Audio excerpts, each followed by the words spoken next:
urbanos y juveniles están presentes en Cultura FM. ¿Qué es lo que está pasando con el mundo? Ahora, el hip hop, de los valientes para protestar, el rock, el metal, el ska. Son ritmos urbanos que ya tienen su espacio radial dentro de la Casa de las Culturas. Sé parte de este cambio de perspectiva radial y escúchanos de lunes a viernes de 20 a 21 horas. Vive la música desde una nueva perspectiva en Cultura FM 100.9.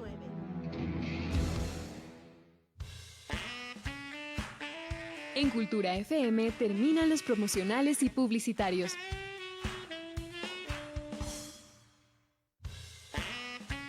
Programa de clasificación B, apto para todo público con vigilancia de adultos.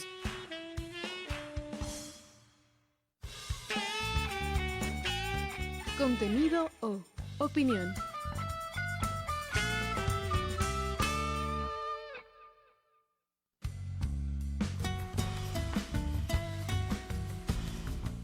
El siguiente programa es de exclusiva responsabilidad de sus productores.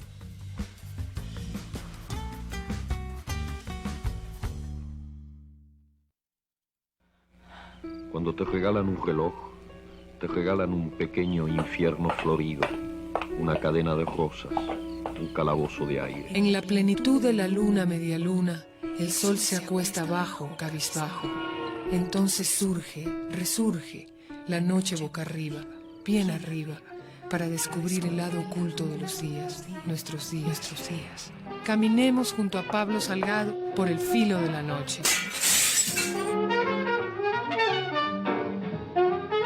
La noche boca arriba.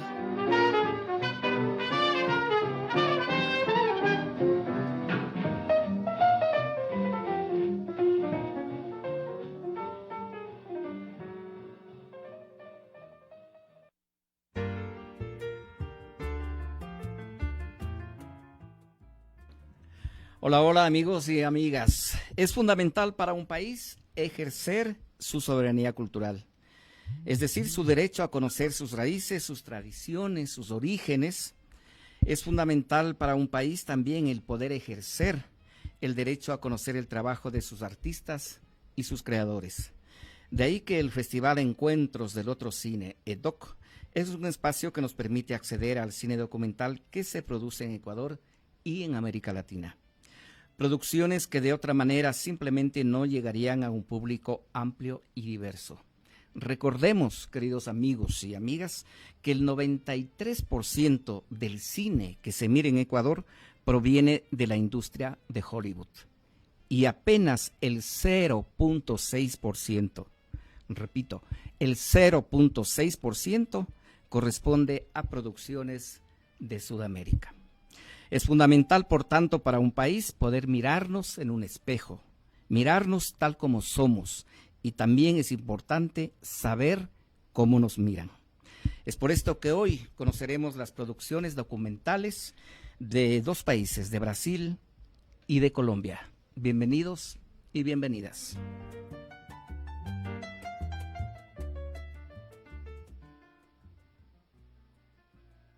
Susana Lira es cineasta de Brasil, tiene ya una importante trayectoria cinematográfica, tiene más de 10 películas en casi 20 años de trabajo y es nuestra invitada de hoy en La Noche Boca Arriba. Susana, qué gusto tenerte en el programa. El gusto es mío. Estoy muy contenta de estar aquí pela segunda vez en Quito, la primera vez para hacer mi película, ahora para exhibir la película. Y esa película es totalmente hecha en Ecuador, entonces es una película ecuatoriana también. Qué bien. Ya nos va a contar de qué se trata esta película que se va a estrenar en los EDOC. También nos acompaña Sergio Guatacura Sarmiento. Él nació en Bogotá, aunque reside en Bélgica, y está en plena construcción de una obra cinematográfica que al momento cuenta con algunos, creo que 3 cortos y un largometraje que se va a estrenar también ahora, en el caso ecuatoriano, en los EDOC. Sergio, bienvenido a La Noche Boca Arriba. Buenas noches, ¿cómo están? Muchas gracias por la invitación. Qué bien. Bueno, vamos a hablar portuñol con Susana, así es que nos va a tratar de hablar un poquito despacio, nos dijo, Pero se te entiende bastante bien. Todo. Es la ventaja también. No, del le entiendo portuñol, ¿no? totalmente. Sí. Ya les vamos a dar también las fechas en las cuales, y los días y los horarios, para que puedan ver las películas de nuestros invitados de hoy. El caso de Susana Lira, como ya nos decía, tiene que ver directamente con nuestro país. Vino en una anterior ocasión justamente a preguntar sobre su padre. Vino en búsqueda de su padre, a quien no conoció, y puso un anuncio en la prensa ecuatoriana, y luego vino precisamente a ver los resultados de ese anuncio de prensa. Cuéntanos cómo nació esta idea de producir una película al mismo tiempo que tú buscabas a tu padre, que era un ecuatoriano que llegó a Brasil en los años 60, cuando la dictadura militar de Brasil, y tú decidiste un día buscarlo. ¿Cómo fue esto? Sí, la historia que yo conozco es que este hombre tenía 19 años y salió de Ecuador cuando José Velasco Ibarra se cerró las universidades y varios jóvenes salieron del Ecuador para otros países. Y mi padre fue a Río de Janeiro y conoció a mi madre y habló sobre su participación política, pero no habló muchos detalles, muchas cosas pequeñas que pueden ser interesantes e importantes, pero por miedo de la clandestinidad, por estar en una revolución personal también. Entonces no tenía el nombre correcto de mi padre y ni una foto. Y con esta información percorrí los medios de comunicación del Ecuador, en radios, programas de televisión, y también yo puso carteles por la ciudad y yo recibí muchos mensajes y la película es mi encuentro con estas personas que me llamaron después de escuchar la historia. Tú buscabas a Helio Francisco de Castro. Sí. Que ese era el nombre que dio tu madre. Sí, que es un nombre de guerra, como se habla en español. Un nombre que no es un nombre, es un apellido es un pseudónimo. Un seudónimo. Exacto. Entonces esa es la única historia que yo sé. Y que es de Quito porque tenía una apariencia indígena, hablaba español y hablaba de Quito, de la paisaje de Quito para mi madre y sus amigos. Y su apellido era Quito, todos lo llamaban Quito. Bueno, ahí ese apellido, ¿no? Ahí sí. Y ahí nació. ¿Cuál fue la respuesta de la gente? La gente te llamó, te dijo, yo conocí, yo tengo referencias, te fue dando referencias y te iba acercando justamente a poder estructurar la historia de tu padre. Sí, muchos hombres que salieron también de Ecuador y que fueron al Brasil, quisieron hablar conmigo para que, no conozco su padre, pero yo sentí algo tan interesante que fue una onda de afetividad tan grande, una corrida que yo no imaginé. Que yo hoy estoy en Quito como si fuese mi casa. Pues sí, qué bueno. Sí, me reconozco con las personas de una manera muy impresionante. Pero la película es muy subjetiva porque esses hombres que llegaron hasta mí para hablar sobre mi padre se tornaron un colectivo de una paternidad. Entonces hoy yo tengo algunos padres ecuatorianos que son cineastas por una sincronía del universo, porque los hombres que salieron son hombres ligados, conectados con arte y con cine. Entonces es un sincronismo muy interesante también. Qué bien. Ya vamos a hablar entonces de las actividades que va a cumplir en el marco del Festival de los EDOC. Pero también, como decíamos, tenemos aquí a Sergio. Sergio tiene otra historia también muy interesante que se trata de Adiós Salvajes, ya que en la década del 2000 sucedió una oleada de suicidios masculinos en una población de la Amazonía colombiana. ¿Cómo te acercaste tú a este tema y cómo te sedujo el hecho de enterarte que los hombres se están suicidando? Bueno, la epidemia de suicidios empezó en el año 2002, más o menos. en el Vaupés colombiano, que es una parte de la selva amazónica con frontera con el Brasil.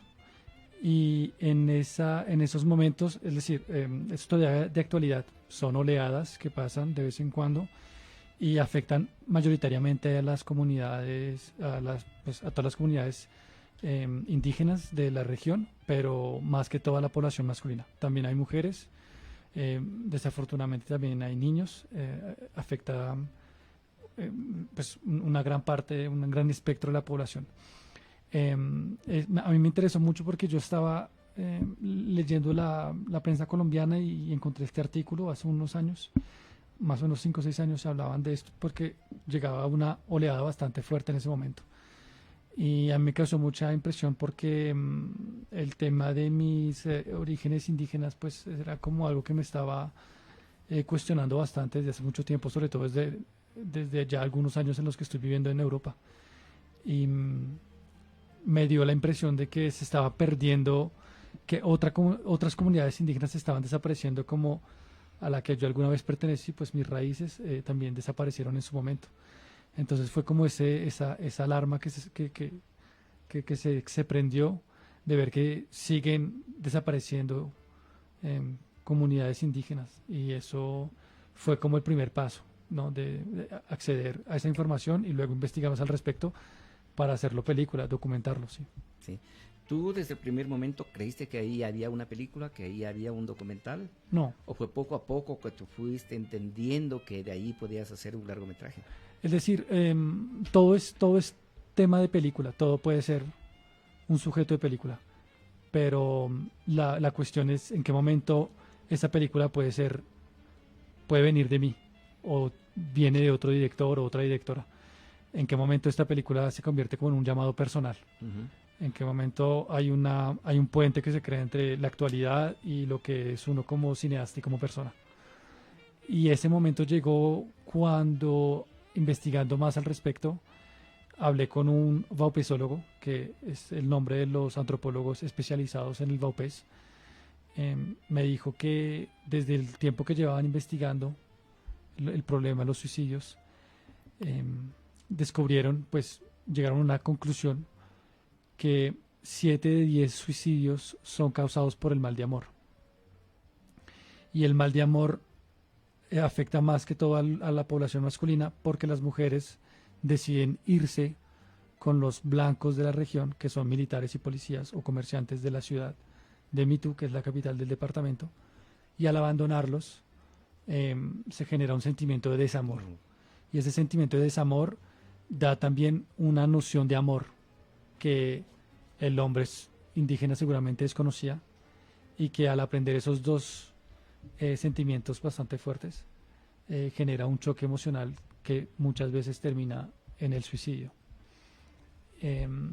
Como director y como persona me cuestiono mucho sobre el amor, más que todo el amor romántico, y al entender que 7 de esos 10 suicidios era causado por el mal de amores, y ese amor que conocemos como amor romántico, que es una manifestación occidental que afecta a una población que no es occidental, ahí se generó el proyecto de película que consideraba era algo que yo podía, o sea, que quería, que necesitaba contar. Pero tú eres de Bogotá. Yo soy de Bogotá. ¿Y sí. fuiste a Europa, fuiste a estudiar cine, entiendo? Exactamente. Y luego decidiste permanecer en Europa. Exactamente. Sí. Produciendo cine. Exactamente. Sí. Tú realizaste ya 2 cortos anteriormente, ¿no? Exactamente. Son 2 cortos que hablan también de mi cuestionamiento sobre el amor y sobre lo que sobre todo la ruptura genera en la persona, como un cambio drástico emocional puede generar una serie de reflexiones que están ligadas al amor y a la vida y a una filosofía pues también más general. Bueno, en Bogotá también hay mucho amor romántico, ¿no? Sí. Recuerdo ahora la Casa Silva, por ejemplo, que el gran poeta es poeta nacional de Cuba, ¿no? De Cuba, perdón, de Colombia, y tienen esa bonita Casa Silva dedicada a la poesía y al poeta que se suicidó también. Es ese amor romántico es decir, el amor romántico, que es algo que puede fascinarme y generar en mí muchas preguntas. Resulta siendo, en este caso, en las comunidades indígenas, porque hay que saber que hay 29 grupos étnicos en esta región. Y hay más o menos 350 comunidades, comunidades indígenas que son como resguardos en los que ellos viven. Y uno de ellos se llama Guacará, que fue donde se desarrolla la película, del grupo étnico Cacua.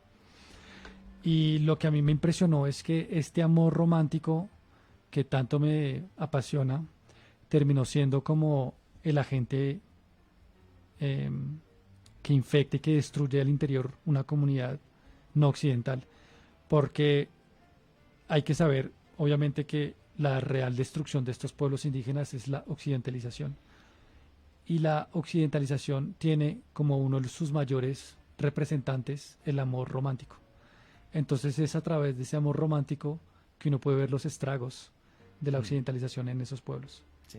Y eso fue lo que me fascinó, como algo que me genera tantos cuestionamientos de lo que yo estoy tan enamorado, porque yo estoy muy enamorado del amor, sea al mismo tiempo el cáncer de una comunidad indígena. Esa paradoja fue lo que reaccionó, lo que activó en mí las ganas de cine. ¿Y cómo te acogió la comunidad cuando tú llegaste para proponer el testimoniar esto en un documental? La comunidad me acogió porque en algún momento yo intentaba hacer un cine ético, que es bastante difícil de hacer en el Amazonas, y el cuestionamiento que yo estaba intentando hacer era cómo hacerlo bien, porque había habido experiencias bastante negativas con cineastas en la región. Es casi la misma metodología de saqueo que han tenido los occidentales, pero esto era más un saqueo cultural, intelectual, artístico. El activismo cultural, ¿no? Llega el director, hace su película y se va y desaparece. Entonces la idea era cómo hacerlo bien. Y yo les pregunté a ellos cómo era el conducto regular que podría seguir para que la película fuese hecha de una manera ética. Y me dijeron, hay una reunión de muchos jefes y capitanes de diferentes comunidades. Son 2 reuniones semestrales que se hacen, y llegamos por casualidad en una de estas y nos invitaron. Ahí presentamos el proyecto y diferentes personas nos propusieron el de acompañar, es decir, nos invitaron, y una de esas personas fue Laureano Gallego López, que es el indígena de la comunidad de Guacará, que nos invitó, pero que ya habíamos conocido 2 días antes por casualidad, y es algo que yo explico en la película. Y para que esa comunidad nos recibiera de una manera más, pues como con brazos abiertos, lo ideal era generar una relación horizontal y no vertical. No llegar con un posicionamiento occidental de conocimiento y de mirar desde arriba a una comunidad indígena, sino intentar regular esa mirada de una manera más horizontal. Y de ahí nace mi personaje, que es lo que se llama el clown burlesco, ¿no? Que es como un personaje torpe que se considera indígena, y que el personaje principal le muestra con mucha ternura y pues mucho humor que realmente no soy indígena. Entonces hay como una autoderición, como me río de mí mismo con ellos, y eso genera una relación de confianza y, digamos, una horizontalidad que permite una confianza que se realizó con Laureano. Qué bien. Y la película ya se estrenó en otros festivales. ¿Tú ya volviste a la comunidad a presentar tu película? Sí, tuve la suerte de venir esta semana, este año, el mes de mayo, a presentarla, porque antes estaba viviendo en Bélgica, pero tenía problemas con mi documentación, con mi visado. Y en el momento en el que tuve la visa, pude ir directamente a Colombia y entregarles la película, porque es algo que les pertenece a ellos. Y también algo en antropología se llama la devolución, la antropología ética, que busca cómo dar algo en contraparte que sea igual de importante que lo que ellos nos dieron. Entonces había un regalo que habíamos prometido, que era una canoa y un motor más grande para que ellos puedan desplazarse, porque muchas personas habían intentado desplazarse, porque se demora mucho tiempo cuando están enfermos o cuando hay algún riesgo sanitario, pues el tiempo es fundamental. Y al entregar el regalo mostramos la película. Entonces sí hubo esa proyección en la comunidad, una proyección privada solamente para ellos. Qué bien. ¿Y cuál fue su reacción? Bueno, su reacción fue de mucha risa, porque mi personaje principal es un personaje muy ridículo, ¿no? Que intenta ser algo que no es, intenta ser indígena y lo intenta hacer de una manera muy torpe. Entonces eso a ellos les daba mucha risa. Entonces, y es un pueblo que maneja mucho el humor, el sentido del humor. Y el personaje principal es Laureano. Yo a él le pregunté qué es lo que él pensaba y él me dijo algo muy bonito. Él me dijo que en 2 años me contaba lo que él pensaba. ¿Ah, sí? Me dijo, en 2 años le cuento. Y eso me pareció muy bonito porque me parece que nosotros en Occidente tenemos como una idea de lo que es reaccionar. Sí. Estamos constantemente en la reacción y ellos están más en la reflexión. La reacción lleva a una reflexión, la reflexión a un pensamiento y un pensamiento a una filosofía, y eso es algo que ellos valoran mucho. Y entonces cuando él me dice eso, es algo que me quiere decir si en 2 años de pronto habrá olvidado la película, o a lo mejor se acuerda, y si se acuerda será algo bueno, o malo, pero se acordará. Y eso es algo que yo pienso profundamente en el cine y en el arte, que es el tiempo el verdadero juez y el que pone realmente las obras en su lugar. Sí. Y si en 2 años él o el espectador olvidó la película, significa que algo hice mal. Pero si en 2 años él se acuerda, o un espectador se acuerda, en 10, 15 años se acuerda, significa que una parcela de la memoria selectiva de una persona que fue ese espectador retuvo la película. Entonces, significa que algo bien pude haber hecho.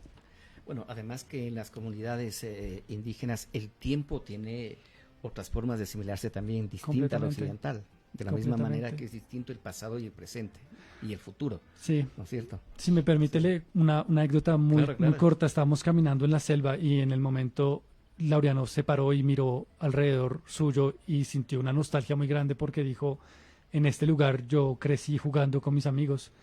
Y para mí fue algo muy extraño porque era una selva espesa, es decir, yo no veía una gran diferencia y me pareció impresionante cómo él con tanta precisión logró detectar ese lugar de infancia.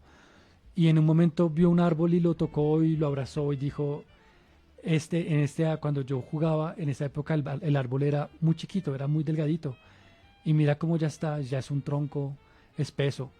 Y sintió como esa nostalgia y dijo, cómo pasa el tiempo. Y ver cómo la nostalgia se mide en el grosor de un árbol me pareció algo que por lo general deberíamos tener como más esa conexión en Occidente, sí. Totalmente. Y además en armonía con nuestra naturaleza. Totalmente. ¿No? Sí, qué bien, qué bonito. ¿Cuándo se estrena ahora, si digamos a nuestros amigos y amigas que nos escuchan, tu peli? La película pasó el domingo y ayer.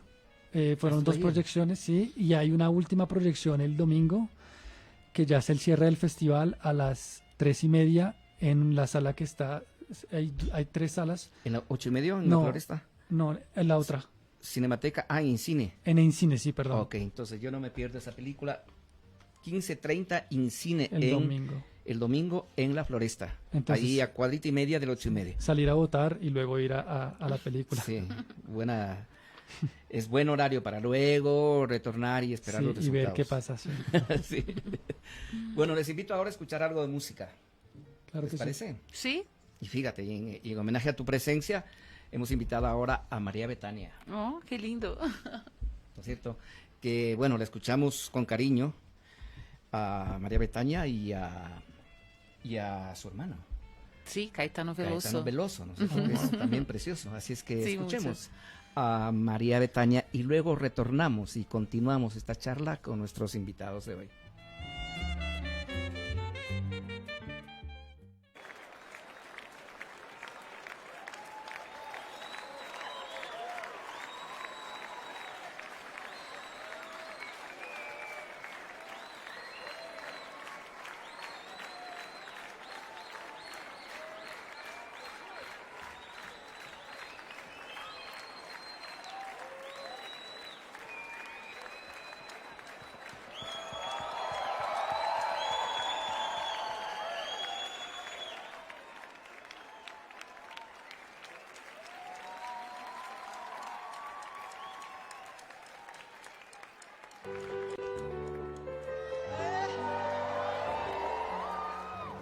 Sou a chuva que lança areia do Saara sobre os automóveis de Roma.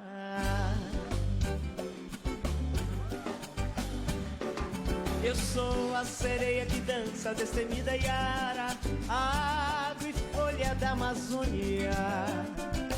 Sou a sombra da voz da matriarca da Roma Negra. Você não me pega, você nem chega a me ver. Meu som te cega, careta, quem é você?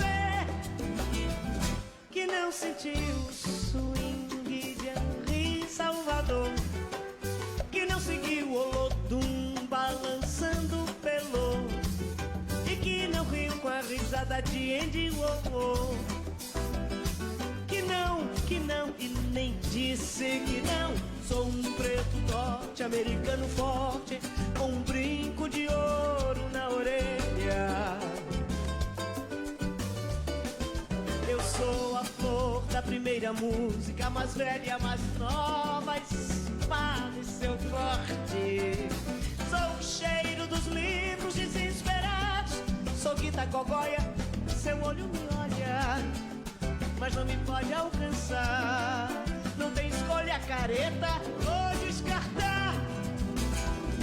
Que não rezou a novena de Dona Cano, que não seguiu o mendigo Joãozinho beija-flor, que não amou a elegância sutil de Popô, que não é recôncavo e nem pode ser reconverso.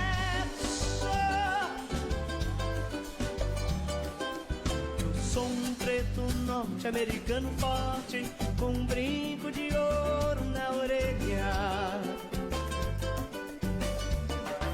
Eu sou a flor da primeira música, mais velha, mais nova, espada, seu corte.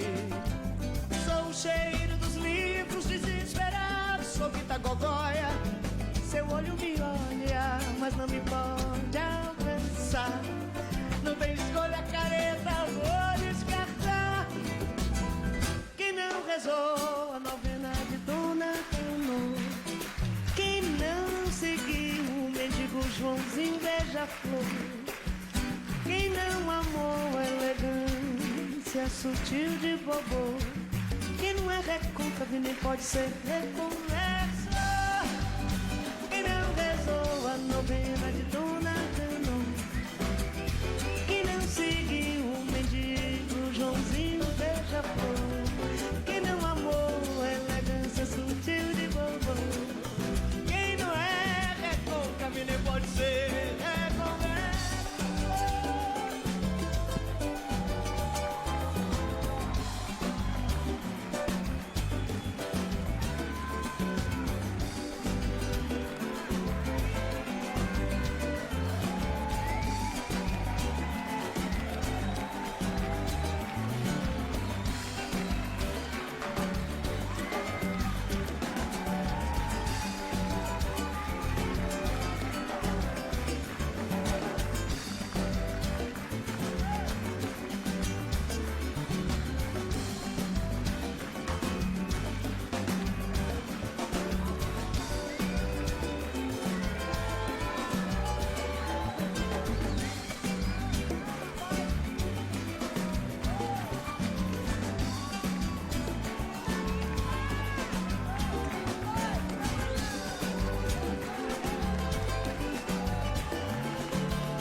Publicitarios y promocionales en Cultura FM.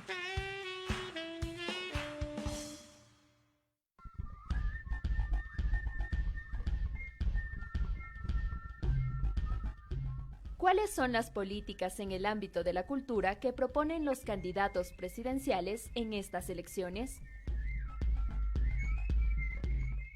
Artistas, creadores, promotores y gestores culturales se unen en una sola voz para consultar a los candidatos presidenciales sus inquietudes con respecto a la política cultural del país.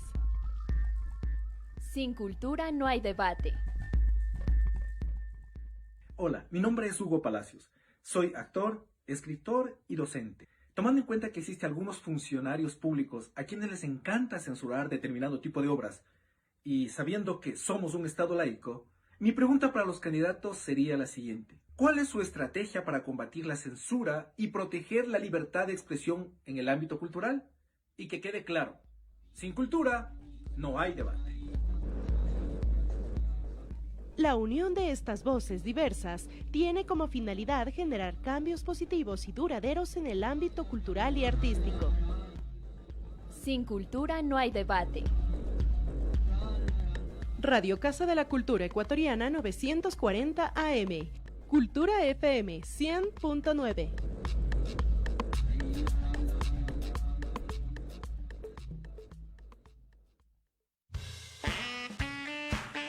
En Cultura FM terminan los promocionales y publicitarios.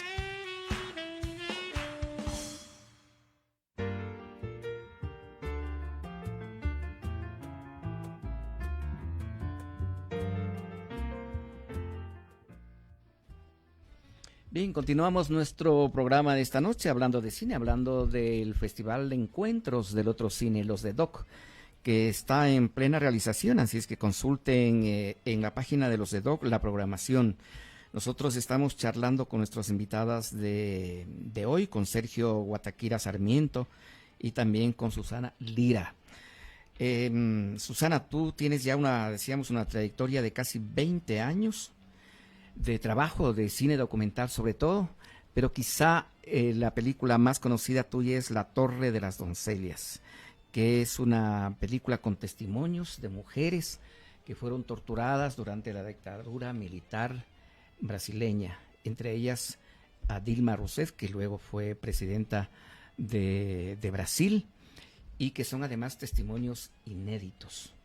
¿Cómo lograste tú estos testimonios de estas mujeres que habían callado, que no querían hablar, y lograste visibilizar todo lo que fue ese proceso de la dictadura en tu país?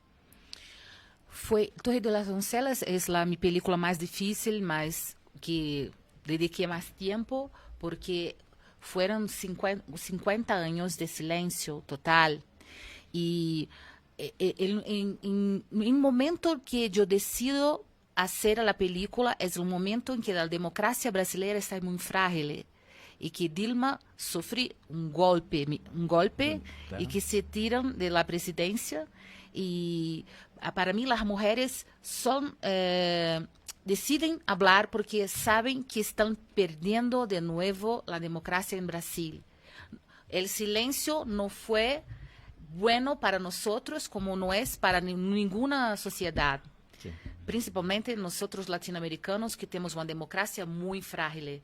Entonces, esta película es sobre el cárcel de muchas mujeres que se cambiaron en personas muy increíbles, no solamente Dilma, pero otras mujeres, pero fue muy difícil, pero fue una película muy exitosa porque se abrió una caja de silencio y se sacó un velo, ¿cómo que es eso? Con un velo, un manto. Un manto de silencio de muchos años.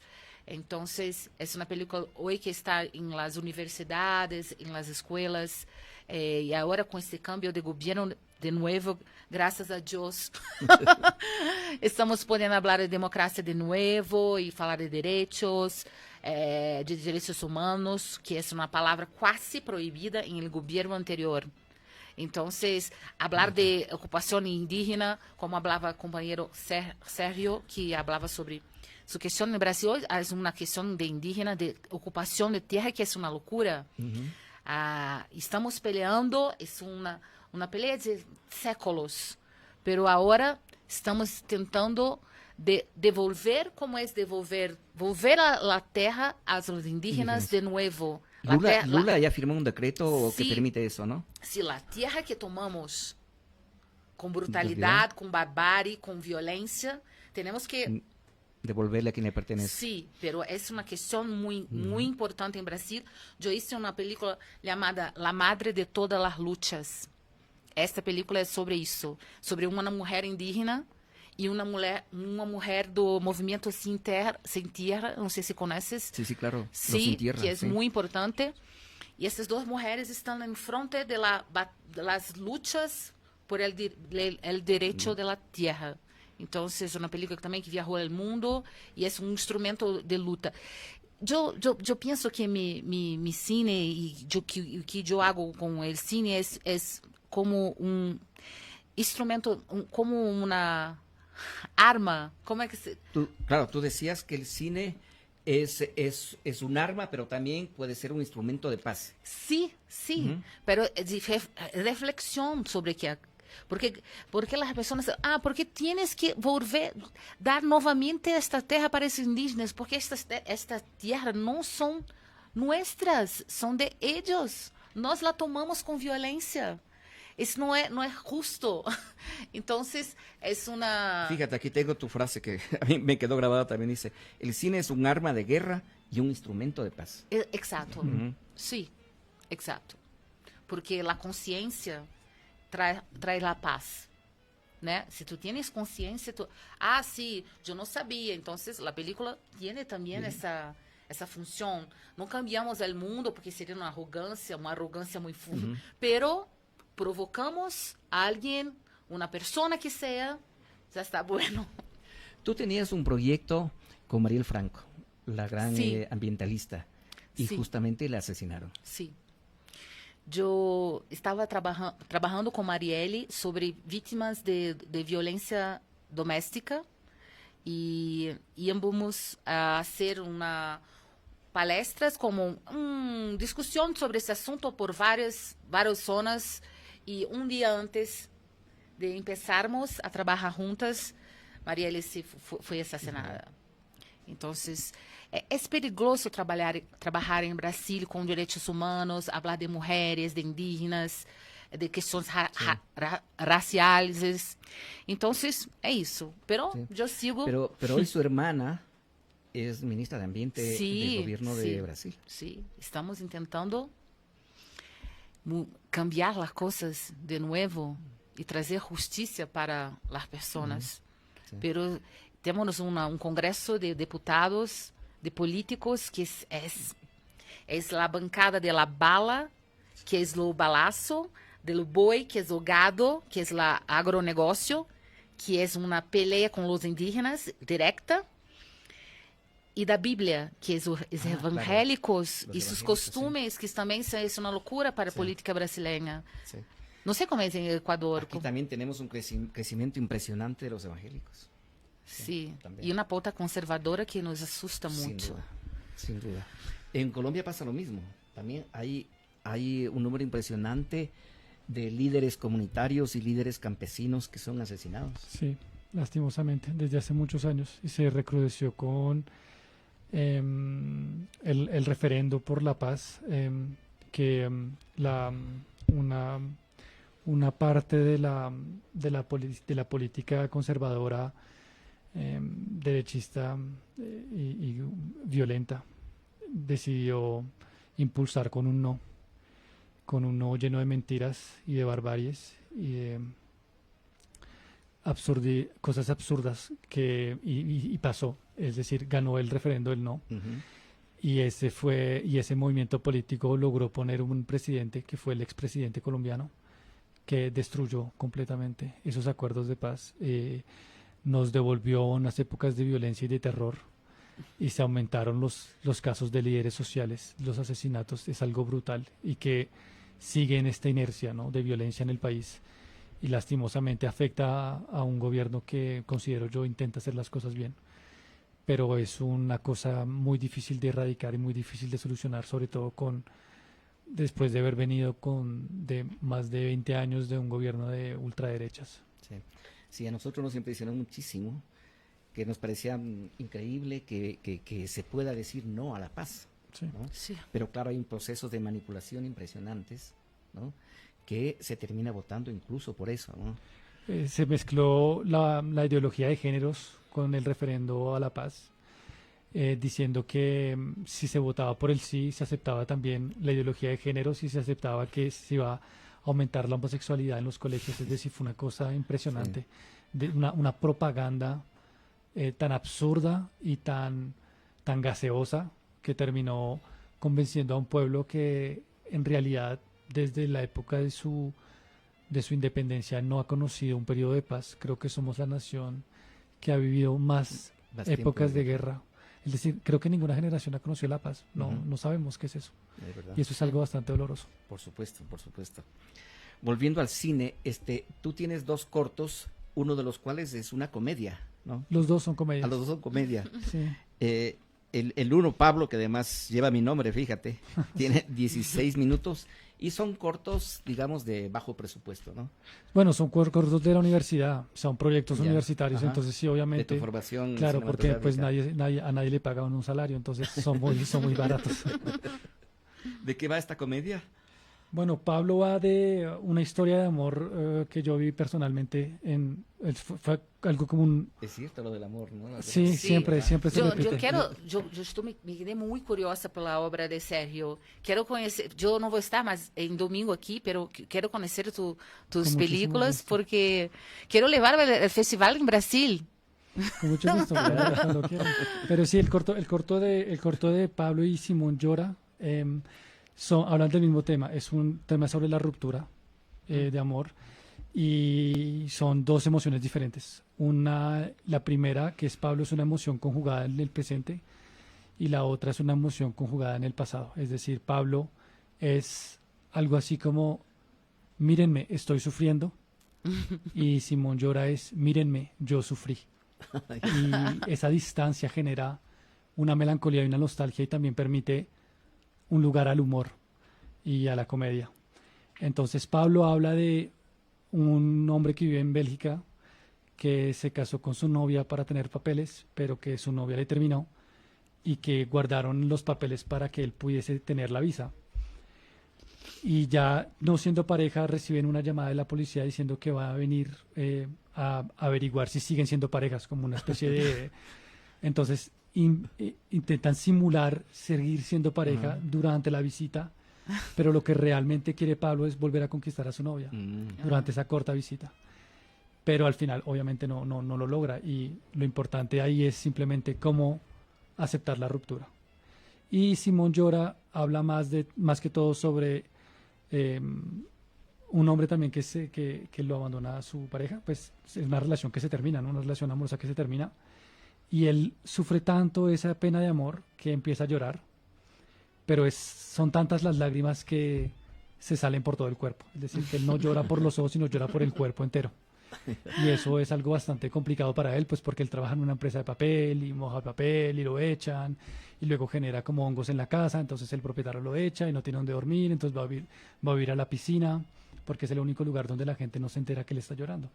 Increíble. Porque está constantemente mojado. ¿Hay un sitio que podemos ver esa película? Sí, pues la película no me pertenece porque como hace parte de la escuela. Pero hay yo un tengo lugar. Sí, a ver, sí, la verdad es que sí. Si se pone en internet Simon Pleur, sale la versión en francés. No creo que tenga los subtítulos porque ya está en acceso libre de la biblioteca de la universidad. Y Pablo también, porque ya no hace parte del... Pero sí, en internet se puede escribir. Ya. Sí. Es la ventaja de lo virtual también, ¿no? Sí, claro. Sí, para cortos es muy importante. Ajá. Sí. Sí. Pero claro, de finales felices tú nada. No, es decir, creo que eso es porque el cine que quiero hacer es la comedia triste. Y la comedia triste siempre tiene 2 arcos. Un arco más concreto, pragmático y un arco más emocional. Y el arco emocional es algo que no se resuelve. Sí. Y el arco pragmático se resuelve. Por ejemplo, en Pablo le dan los papeles, pero no logra volver con su novia. Entonces hay un dicho que hicimos mucho en Colombia, me faltaron 10 centavos para el peso. Y es eso, siempre como eso que hace falta, ¿no? Mi papá siempre lo decía. Sí. Entonces es como esa sensación. Muy interesante. Yo tengo una amiga americana que acabó de se separar de un colombiano. Ah, sí, mira. Y este colombiano está muy triste. Y ella, que es una americana, yo soy latinoamericana, yo comprendo su dolor. Mas ella, no sé, llora todo día y quiere... Ese es un latino, está sintiendo. Y para ella es una cosa muy... Y casaron para tener papel, pero vivieron un casamiento de 7 años. Pero ahora él está muy malo, espero que no... Ah, no, estamos en Ecuador, no es en Colombia. Si nos escucha, Sí, muchos abrazos. Y ¿no? Sergio, tú estás bien, de amor, que esta pregunta. Ya vamos a eso. Antes, digamos, los horarios de tu película. Sí, yo quiero invitarlos. Para mí es muy importante porque ela es estrena de la película en Ecuador. E el Equador, esta película foi hecha com equatorianos, com a mídia equatoriana, com os homens equatorianos, e essa na minha busca de minha identidade equatoriana. Então, estou muito emocionada. A primeira sessão, ¿sesión? ¿Qué hablas? Sesión, sí. Sesión es hoy a las 8, en la 8:30. Y sábado, aquí en Casa de las Culturas, a las 18:30. 8:30. 18. Ah, 18:30. 18:30 es sábado, hoy a las 8 en la 8:30. 8:30. Perfecto. Hoy y el sábado, Casa de la Cultura. Sí. Cinemateca Nacional. Qué bien. Pero además tienes tú un conversatorio con el Pocho Álvarez. Sí. En un nuevo espacio, Tuca, que es un espacio gastronómico, pero también un espacio de encuentro, de diálogo, y que tú precisamente vas a inaugurar este espacio, Tuca. Ah, qué increíble, qué honor grande. Que es un proyecto gastronómico de Juan Martín Cueva, que es un cineasta también, un documentalista, sí, precisamente. Sí. Y hablar con Pocho es un... Claro, Pocho Álvarez es un chamán del sí, cine. Sí. Es un ícono de nuestros documentalistas. Es prácticamente el filo conductor, como es filo conductor, sí. La conducción de narrativa de mi película es hecha por Pocho. El hilo conductor, sí. Sí, porque yo cuando hablo con él que quiero conocer la historia del Ecuador, me lleva a Cinemateca y me sienta y a través de las películas me cuenta todo. Es increíble la manera como él... Y es un poco mi padre también, ¿no? Es una partícula de mi padre. Ya. Qué bien.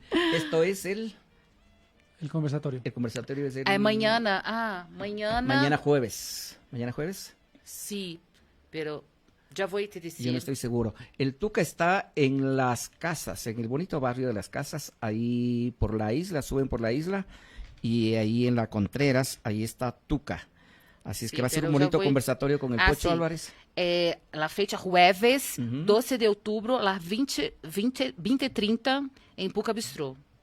Exactamente. Repensando las paternidades. Qué bien. El tema. Ya, un bonito conversatorio, así conocen también Tuca, este nuevo lugar, que ya estaremos conversando y dialogando también ahí y con el Pocho, pues estarán muchos cineastas, supongo. Así es que ya saben, queridos amigos. Vamos ahora, Celín, ¿qué tal? Si vamos a nuestro segmento, el cuestionario, ¿te parece? Así les conocemos un poquito más a nuestros invitados, a Sergio y a Susana. Vamos entonces con el cuestionario La Noche Boca Arriba.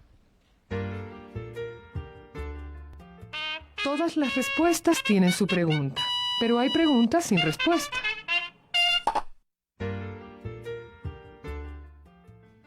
Bien, hoy el cuestionario vamos a hacer a la limón, es decir, con los dos, ¿no? A la limón, que es lo que hacían antes los toreros, ¿no? Que en buena hora ya desaparecen las corridas de toros. Vamos primero Sergio y luego Susana. A ver, esperemos antes de ir a eso, que estoy recibiendo un mensaje de un cineasta. Pero me ha mandado... Juan Martín Cueva justamente nos está escribiendo, pero me ha mandado por audio. A ver si nos puede, Juan Martín, a ver si nos puedes escribir, que no puede escuchar al aire el mensaje. Vamos con el cuestionario. Sergio. A ver, esperemos. Que es solo Puca. Es Puca. No es Puca Bistrô, es Puca solamente. Que es rojo en quichua. Perfecto, gracias por la aclaración. Sergio, ¿una noche con estrellas o una noche con lluvia? Estrellas. Estrellas también. ¿Qué prefiere hacer en la noche? Leer. Dormir. ¿Una hora de la noche? Las 10 de la noche. La medianoche. ¿El amor en el día o en la noche? En la noche. En la noche. ¿Boca arriba o boca abajo? Boca arriba. Arriba siempre. Arriba las mujeres. ¿Con luz o sin luz? Con luz. Depende de las personas. Puede ser con luz, si tengo mucha confianza, y con poca luz. Sin luz, si no tengo tanta confianza. Entonces, no tengo una respuesta directa.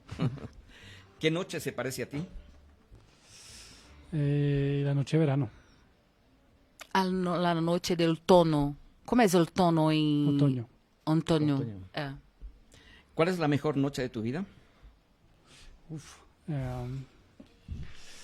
No sé, tengo muchas, pero diría una en Finlandia, que me perdí buscando las auroras boreales, pero encontré otra cosa. Bueno, y lo recuerdas por eso. Sí. Susana. Sí, qué difícil la pregunta. Es muy buena. Es la noche que miré los ojos de mi hija por la primera vez. Bonito. ¿Un libro para la noche? Sí, Letras al joven poeta, Cartas al joven poeta, de Rainer Maria Rilke. Imágenes insurgentes, que es un libro que estoy leyendo ahora, muy interesante, sobre las imágenes que nos producimos, que se insurgen. Que resurgen. Sí, sí. ¿Qué bebida para la noche? Agua. Vino. ¿Qué ropa para la noche? No, sin ropa. Sin ropa también. ¿Qué obra de arte en tu dormitorio? Cualquier cuadro de Joan Miró. Para mí, cualquier libro de Pedro Juan Gutiérrez. ¿Tu autor de cabecera? Gabriel García Márquez, siempre.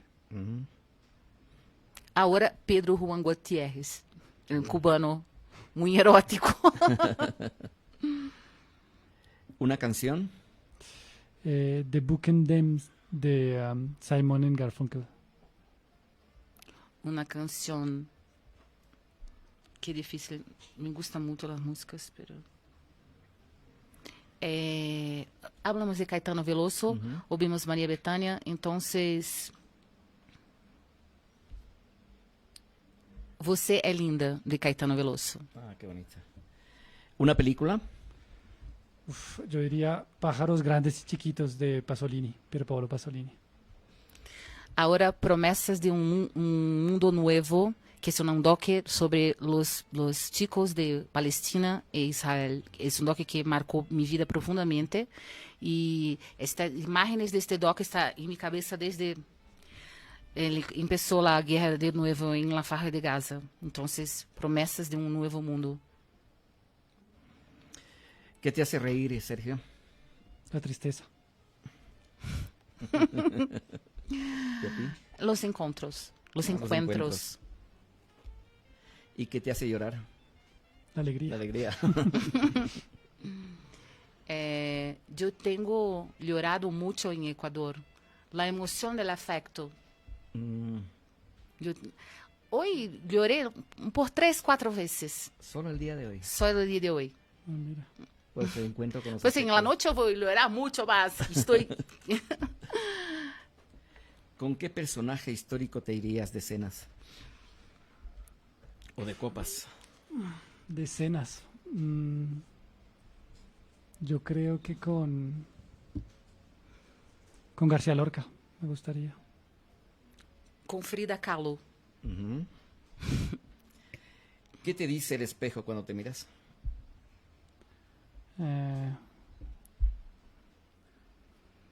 ¿Cuánto tiempo? Con tu tiempo también. Viajo mucho y está siempre me extrañando cuando leo. ¿Qué graffiti escribirías en un muro? Mi epitafio. ¿Cuál sería?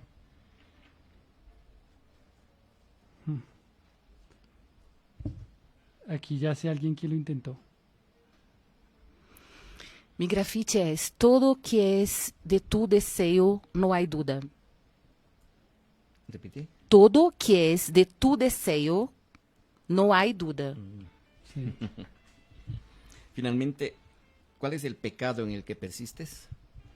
La gula. La gula. Claro, bueno, es un gran placer también, ¿no? Sí. Bueno, muchas gracias. Este ha sido el cuestionario de la noche boca arriba.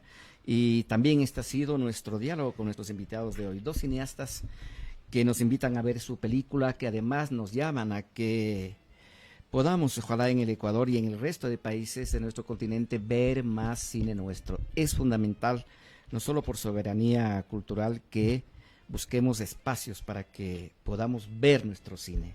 A veces nuestro cine se ve más en Europa y no nos vemos a nosotros mismos. Así es que gracias por esta producción, gracias por venir al Festival de los DEDOC y por permitirnos acercarnos, en este caso, al cine documental de Colombia y de Brasil. Muchas gracias a ustedes. Muchas gracias. Amigos y amigas, también a ustedes, como siempre, muchísimas gracias. Gracias a Celín, gracias a Karina. Mañana jueves se cierra la campaña electoral y nosotros vamos a hablar también sobre lo que ha sido la campaña electoral en relación a la cultura. Para eso tenemos gratos invitados. Estará con nosotros la docente y gestora cultural Paola de la Vega. Estará el presidente de la Casa de la Cultura Ecuatoriana, Fernando Cerón. Y estará también el escritor y periodista Quinto Lucas. Así es que mañana vamos a analizar lo que ha sido esta campaña electoral desde la mirada de la cultura. Nada más, queridos amigos y amigas, gracias como siempre por acompañarnos. Nos encontramos el día de mañana al filo de la noche. No te regalan un reloj, tú eres el regalado.